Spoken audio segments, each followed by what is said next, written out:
बिस्मिल्लाहिर्रहमानिर्रहीम। अस्सलाम वालेकुम दोस्तों, उम्मीद करता हूँ आप बिल्कुल ठीक ठाक होंगे। मार्च 2024 है और माशाल्लाह से रमज़ानुल मुबारक का महीना चल रहा है। तो आपके साथ मैं एक छोटी सी इन्फॉर्मेशन शेयर कर रहा हूँ जो आपके लिए मुफीद साबित हो सकती है या फिर बहुत सारे दोस्तों के लिए इस वक्त भी ये मुफीद साबित हो जाएगी। अगर आप इरादा रखते हैं ओमान का वीज़ा हासिल करने के लिए, वर्क वीज़ा हासिल करने के लिए, ओमान के अलावा अगर आप दुनिया के किसी भी दूसरे मुल्क में जाना चाहते हैं जहां पर आपको जो वीज़ा वर्क वीज़ा हासिल करके उसके बाद में मेडिकल करवाना पड़ता है, तो ये वीडियो आपके लिए इंतहाई अहम है। इसको फुल देखिएगा, इसको छोड़कर जो है वो चले ना जाइएगा। ये वीडियो है हेपेटाइटिस सी और हेपेटाइटिस बी के हवाले से, या फिर जो हेपेटाइटिस है मुख्तलिफ जो दूसरी बीमारियां हैं इसके हवाले से, उसके बारे में। तो अगर ओमान की बात करें तो अगर आप ओमान के अंदर आना चाहते हैं, मुस्तकबिल में आएंगे या फिर आपने वीज़ा हासिल कर लिया है लेकिन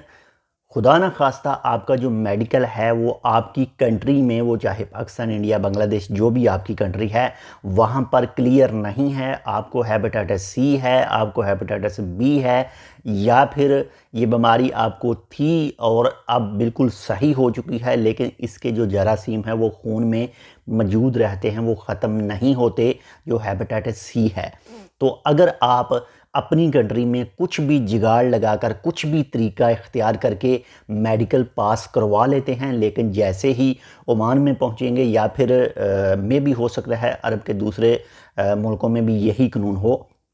लेकिन ओमान की बात कर रहे हैं, जैसे ही आप ओमान में पहुंचेंगे तो आपका दोबारा से मेडिकल होगा और मेडिकल होने के बाद में ही आपका लेबर कार्ड, आपका रेसिडेंसी कार्ड, आपका बताका जो है वो बनेगा। अगर आपको हेपेटाइटिस बी या फिर सी है तो आपका मेडिकल क्लियर नहीं होगा, आपको फिर यहाँ पर बहुत कुछ जो है वो पापड़ बेलने पड़ेंगे, उसके बाद में ही आप अपना जो मेडिकल है वो क्लियर करवा सकेंगे। और अगर बात करें कॉस्ट की, तो अगर आपका मेडिकल क्लियर नहीं होता है और फिर आपको जो टेस्ट वगैरह देने पड़ सकते हैं, आपको मेडिसिन खानी पड़ सकती है। तो अभी हालिया दिनों में एक छोटा सा केस जो है वो सामने आया था जिसमें हेपेटाइटिस बी का केस था और उसमें सिर्फ 3 टेस्टों की फ़ीस जो थी वो 188 रियाल थी। तो इस तरह से आप अंदाज़ा लगा सकते हैं कि अगर खुदा न खास्ता आपका इन बीमारियों की वजह से मेडिकल अनफिट निकल आता है तो आपको कितना ज़्यादा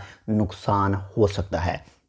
तो अगर आपको शक हो कि ये बीमारियां हो सकती हैं आपको, तो लाजमी तौर पर जो है अपना इलाज करवाइए, अच्छी तरह से इलाज करवाइए, उसके बाद में ही जो है वो वीज़ा अप्लाई कीजिए ताकि आपको किसी भी तरह का कोई भी नुकसान जो है वो ना हो, आपको वीज़ा का नुकसान ना हो, आपको टिकट का नुकसान ना हो, आपको जो भी आपने ख़र्चा किया है उसका आपको नुकसान ना हो। बाकी मज़ीद इसके हवाले से अगर थोड़ी बहुत मालूमात चाहिए तो आप कमेंट कर सकते हैं, इंशाल्लाह जितनी जल्दी हो सका आपको उस कमेंट की जो रिप्लाई है वो भी दी जाएगी। बहुत ज़्यादा अपना भी ख्याल रखिएगा, आपके साथ जो अटैच है उनका लाजमी ख्याल रखिएगा। और हमारे लिए बस आपने एक छोटा सा काम करना है, वैसे 2 से 3 छोटे छोटे काम हैं जो आपने करने हैं। नंबर 1 पर आपने हमारे इसी चैनल टेक विद उर्दू को सब्सक्राइब करना है, नंबर 2 पर इस वीडियो को लाइक करना है, नंबर 3 पर आपने इस वीडियो को अपने दोस्तों के साथ शेयर करना है, और नंबर 4 पर एक इजाफी काम है, वो है आपने इस वीडियो को आपके जितने भी सोशल मीडिया के अकाउंट हैं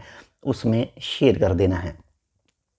मिलते हैं आपसे दूसरी अपडेट के साथ, तब तक के लिए अल्लाह हाफ़िज़।